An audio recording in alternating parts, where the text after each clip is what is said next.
أعوذ بالله من الشيطان الرجيم. بسم الله الرحمن الرحيم.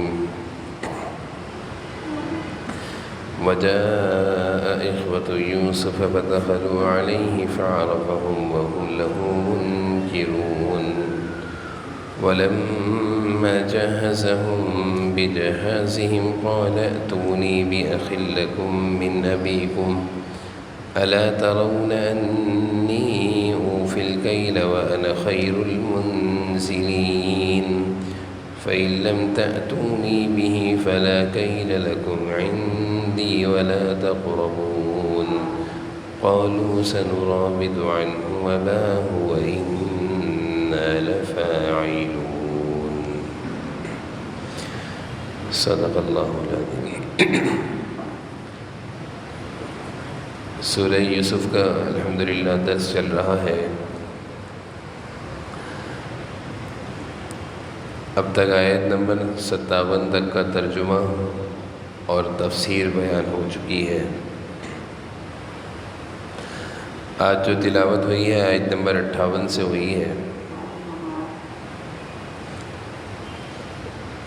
گزشتہ درس میں حضرت یوسف علیہ السلام کی زندگی کے جو حالات تھے ان حالات میں وہاں تک کا تذکرہ ہو چکا تھا کہ جب مصر کے بادشاہ نے حضرت یوسف علیہ السلام کی خواب کی تعبیر سنی اور وہ اس تعبیر کے بتانے سے متاثر ہوا اور اس نے حضرت یوسف علیہ السلام کو جیل سے اپنے پاس بلایا اور یہی سبب بنا آپ کی جیل سے رہائی کا. اور جیل سے آپ جب بادشاہ کے پاس آئے اور بادشاہ سے آپس میں بات چیت ہوئی تو وہ اور زیادہ متاثر ہوا. گفتگو، انداز گفتگو، اچھے اخلاق اور اچھے برتاؤ اور اچھے رویے سے انسان کو متاثر کرتا ہے. حضرت یوسف علیہ السلام کا بھی انداز گفتگو کچھ اتنے ایسا ہی تھا کہ جس نے بادشاہ مصر کو متاثر کر دیا. اور آپ کی کارکردگی اور آپ کی صلاحیتیں اور آنے والے مشکل حالات سے نمٹنے کی آپ کے اندر جو صلاحیت تھی، یہ ساری چیزوں کو دیکھ کر بادشاہ بہت زیادہ متاثر ہوا اور اس نے اپنی ساری ذمہ داریاں، یعنی بادشاہت کی جتنی بھی ذمہ داریاں تھیں، وزارت خزانہ کی جتنی بھی ذمہ داریاں تھیں، سب حضرت یوسف علیہ السلام کے حوالے کر دیں. حضرت یوسف علیہ السلام ان ذمہ داریوں کو بہت اچھے طریقے سے چلا رہے تھے، نبھا رہے تھے. اچھے انسان کی یہی سب سے بڑی اچھی خوبی ہوتی ہے کہ جو ذمہ داری اس پر اعتماد کر کے اور بھروسہ کر کے دی جائے وہ اس کو ایک اچھے انداز میں، دیانتداری سے، امانتداری سے، اچھے طریقے سے پوری کرتا ہو. اور یہیں سے انسان کا اعتماد بحال ہوتا ہے. انسان باتوں سے نہیں جیت سکتا اور نہ ہی باتوں سے اپنا اعتماد بحال کر سکتا ہے. کام سے لوگوں کے دلوں میں جگہ بنتی ہے. کام ہی سب کو پیارا ہوتا ہے اور کام ہی سے عزت بنتی ہے. حضرت یوسف علیہ السلام کے بھی کام سے، ان کی محنت اور ان کی کوششوں سے بادشاہ وقت متاثر ہو گیا کہ آپ نے جو حالات خواب کی تعبیر کے ذریعے سے بتائے تھے کہ آپ کی سلطنت بلکہ مصر اور مصر کے اطراف میں دور دراز تک ایک بہت بڑا قحط آنے والا ہے، اس کی تیاری، اس سے کس طرح نمٹنا ہے. تو یہ ساری چیزیں حضرت یوسف علیہ السلام کو وزیر خزانہ بنانے کے بعد پیش آئیں.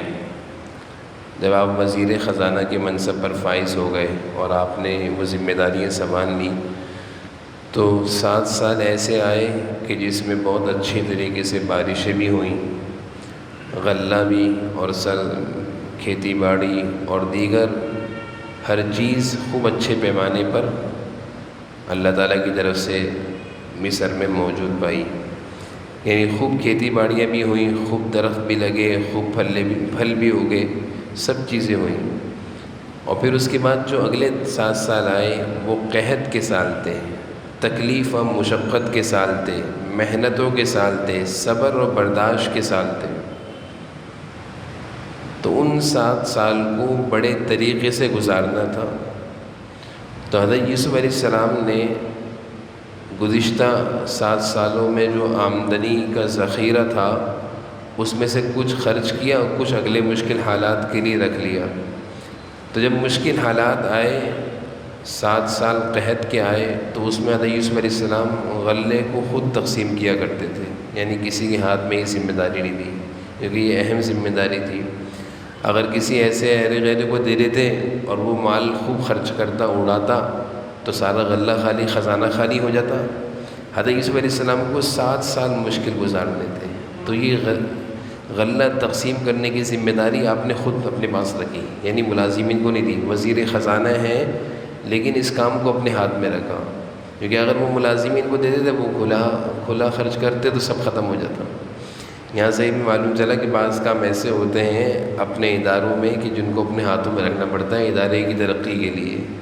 ایسے نہیں کہ سارے کام اٹھا کر ملازمین کو تھما دیے تو تھوڑے دنوں میں ادارہ بھی نیچے زمین کو لگ جاتا ہے۔ تو یہ بھی بہت بڑی سمجھداری کی چیز ہوتی ہے کہ وہ چیزیں جس سے ادارے کی ترقی ہوتی ہے، یہ وہ چیزیں جس پر ادارے کا انحصار ہے، اور ذرا سی اس میں کوئی کوتاہی ہوئی تو دھڑم کر کے نیچے آ کر ادارہ گرے گا، ترقیاں ساری رک جائیں گی۔ تو وہ چیزیں انسان کو اپنے کنٹرول میں، اپنے نگرانی میں دیکھتے رہنا چاہیے۔ تو یہ مشکل حالات تھے، حضرت یوسف علیہ السلام نے ان چیزوں کو اپنے ہاتھ میں رکھا، اپنے ہاتھ سے غلہ تھوڑا تھوڑا تقسیم کرتے تھے۔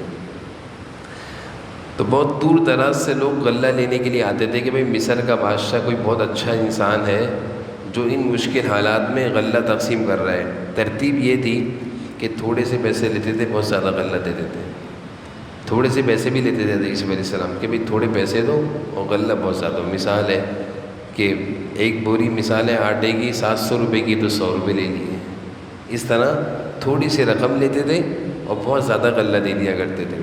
تو اس طرح بہت سارے لوگ دور دراز سے آ رہے تھے یہ سن کر کہ مصر کا بادشاہ کوئی بہت سخی لگ گیا ہے جو لوگوں پر اس مشکل حالات میں بہت خرچ کر رہا ہے اور ہر ایک کو غلہ دے رہا ہے۔ تو ہر آنے والے کو حضرت یوسف علیہ السلام 1 اونٹ کے برابر غلہ دیتے تھے، یعنی 1 اونٹ پر جتنا سامان لد سکتا ہو، آ سکتا ہو، اتنا اس کو غلہ دیتے تھے۔ 1 اونٹ سے زیادہ کسی کو غلہ، یعنی ایک پیمانہ بنایا ہوا تھا۔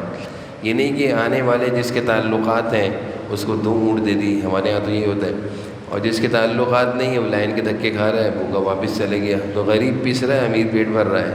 وہاں یہ نہیں تھا، وہاں ترتیب تھی۔ حضرت یوسف علیہ السلام اپنے ہاتھ سے 1 اونٹ کے برابر ایک آدمی کو غلہ دیتے تھے، جو آتا تھا اسی کو دیتے تھے، جو نہیں آتا تھا نہیں دیتے تھے، 1 اونٹ سے زیادہ ڈبل کسی کو نہیں دیتے۔ تو یہ ترتیب آپ کی چل رہی تھی۔ حضرت یوسف علیہ السلام کا جو گھر تھا وہ کنعان فلسطین میں تھا اور آپ مصر میں تھے، تو آپ کے والدین یعنی کنعان میں رہتے تھے حضرت یعقوب، تو وہاں بھی یہ قحط آیا ہوا تھا۔ تو ان کو بھی معلوم چلا کہ مصر کے بادشاہ ہیں، کوئی بڑے سخی ہیں اور وہ لوگوں پر خوب خرچ کر رہے ہیں، تو وہ بھی وہاں سے دور دراز کا سفر کر کے آئے۔ ان کے بھائی، ان کے وہی 10 بھائی جنہوں نے ان کو کنویں میں ڈالا تھا، زمین کے حوالے کیا تھا، اور ان کے گمان کے مطابق یوسف اب زندہ ہیں یا نہیں ہے پتہ نہیں۔ اب وہی بھائی یہ سن کر کے بھئی مصر کا کوئی بادشاہ ہے، ہم بھی چلتے ہیں۔ تو یہ 10 بھائی غلہ لینے کے ارادے سے مصر آئے۔ جب یہ مصر آئے تو مصر کے جب شاہی دربار میں داخل ہوئے تو حضرت یوسف علیہ السلام جیسے میں نے عرض کیا کہ خود غلہ تقسیم کرتے تھے، پوچھتے تھے کہاں سے آئے ہو، کتنے بھائی ہو، کتنے افراد ہیں، سب پوچھ کر دیتے تھے۔ تو جو یہ بھائی بھی غلہ لینے کے لیے داخل ہوئے تھے، سامنے یوسف ہیں غلہ تقسیم کرنے والے۔ آج اللہ نے کتنی عزت دی، ایک انسان جس کو دبا دیا گیا تھا، بالکل ہر لحاظ سے اس کو پستی کے راستے پہ ڈال دیا گیا تھا، لیکن اللہ تعالیٰ نے اس کو ترقی پہ بٹھانا تھا۔ تو یہ بھائی جب داخل ہوئے تو سامنے یوسف ہیں، انہوں نے نہیں پہچانا۔ وجاء اخوۃ یوسف فدخلوا علیہ فعرفہم وہم لہ منکرون۔ فعرفہم مانے یوسف علیہ السلام نے ان کو پہچان لیا، وہم لہ منکرون وہ نہیں پہچان سکے، کیونکہ جس وقت یوسف علیہ السلام کو کنویں میں ڈالا جا رہا تھا آپ کی عمر 7 سال تھی، اور اس واقعے کو تفسیر ابن عباس عبداللہ بن عباس فرماتے ہیں تقریباً 40 سال بعد ملاقات ہوئی ہے۔ تو اس 40 سال میں حضرت یوسف علیہ السلام کے جسم میں بناوٹ میں بہت تبدیلی آ گئی تھی، بچے تھے جوان ہو گئے، اور پھر اس سے بڑی تبدیلی کی امید بھی نہیں کر سکتے تھے کہ ایک آدمی جس کو ہم نے ہر طرح ترقی سے روکنے کی کوشش کری وہ آج بادشاہ بن کے بیٹھا ہے، یہ سوچ بھی نہیں سکتے تھے کہ یوسف کبھی بادشاہ بنے گا۔ تو بھائیوں نے اس لیے نہیں پہچانا۔ حضرت یوسف علیہ السلام نے اپنے بھائیوں کو کیسے پہچان لیا کہ 10 بھائی ایک ساتھ، پھر سوال کیے تم کہاں سے آئے ہو، تمہارے والد کا نام کیا ہے، حضرت یعقوب، تمہارے کتنے سگے بھائی ہیں، کتنے ستیلے بھائی ہیں، 10 سگے بھائی ہیں، 2 ستیلے بھائی ہیں، کیا نام ہے، یوسف کہاں ہے وہ، کہاں وہ جنگل میں گم ہو گیا تھا۔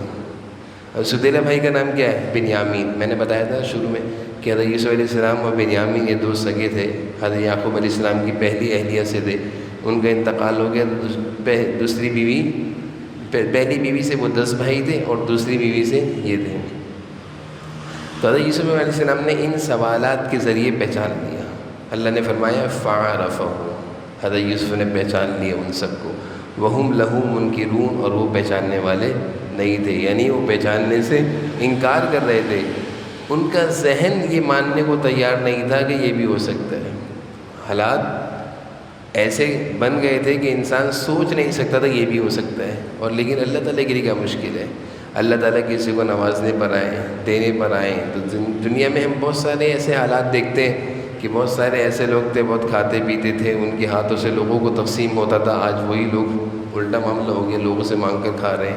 تو یہ تو دنیا ہے، حالات بدلتے رہتے ہیں، ترقی اور کامیابی اور ناکامی، بیماری، صحت، پریشانی، یہ حالات زندگی میں آتے ہیں، بدلتے رہتے ہیں، پتہ نہیں ہوتا کس کے حال کس وقت کیا ہو جائے۔ اس لیے کہتے ہیں اللہ سے ڈرتے رہنا چاہیے، اس لیے کہتے ہیں اللہ سے ڈرتے رہنا چاہیے۔ آج اگر ہم اچھے کھاتے پیتے گھرانے سے ہیں اور اللہ کی نعمتیں اور انعامات اور احسانات ہم پر ہیں تو ڈریں، شکر ادا کریں، وہ وقت دور نہیں ہوتا اور اس وقت کو آنے میں دیر نہیں لگتی کہ یہی انسان جو آج اچھا کھاتا پیتا ہے اور ایک دم حالات بدل گئے اور یہ مانگنے پر مجبور ہو گیا، یہ انسان جو اپنی صحت پر، اپنی قوت پر، اپنی طاقت پر ناز کرتا تھا، حالات بدلے، ایسی بیماری لگی کہ ساری قوت طاقت نکل گئی، سب کچھ نکل گیا۔ یہی انسان جو کہتا تھا نسلیں میری کھائیں گی، اتنا کمایا کہ نسلیں میری کھائیں گی، حالات بدلے، خود ہی بیکاری بن گیا، نسلیں کیا کھائیں گی، خود ہی بیکاری بن گیا۔ اس لیے ڈرتے رہنا چاہیے بھائی اللہ سے۔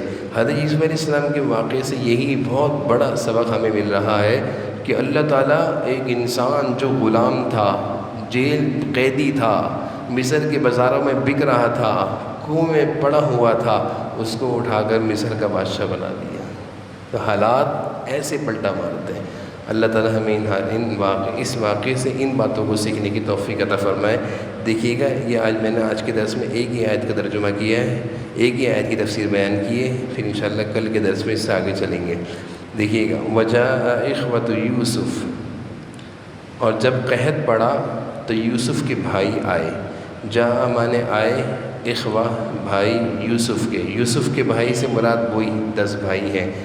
جب قحط پڑا اور دور دور تک اس قحط کے اثرات پھیلے، تو جس طرح ساری اطراف کے لوگ، انسانیت بھوک سے پریشان تھی، تو یوسف علیہ السلام کے بھائی بھی بھوک سے پریشان ہو کر غلے کی تلاش میں نکلے۔ یہ سن کر کہ مصر کا بادشاہ کوئی بہت سخی ہے اور خوب لوگوں کو دے رہا ہے، فدخلوا علیہ، اور ان کے پاس پہنچے۔ فدخلوا مانے داخل ہوئے دربار میں، مصر کے، یوسف علیہ السلام کے دربار میں، مصر کے دربار میں داخل ہوئے۔ فعرفہم، حضرت یوسف علیہ السلام نے ان سب کو پہچان لیا۔ اللہ فرما رہے ہیں فعرفہم، نبی بھی تھے اور نبوت والی ذہانت بھی تھی۔ ذہانت اور دانش مندی جو اللہ نبیوں کو دیتا ہے وہ عام انسانوں کو تو پاس نہیں ہوتی، اس لیے انہوں نے فعرفہم، پہچان لیا، اور کچھ سوالات بھی کیے اپنی پہچان کو ثابت کرنے کے لیے۔ وہم لہو منکرون، اور وہ سارے بھائی منکرون، پہچاننے والے نہیں تھے، وہ ماننے والے نہیں تھے، ان کا ذہن اس چیز کو تسلیم بھی نہیں کر سکتا تھا کہ ایسا بھی ہو جائے گا۔ تو وہم لہو منکرون، اور انہوں نے پہچاننے سے انکار کر دیا۔ انشاءاللہ اگلے اس سے آگے کل بیان کریں گے۔ صلی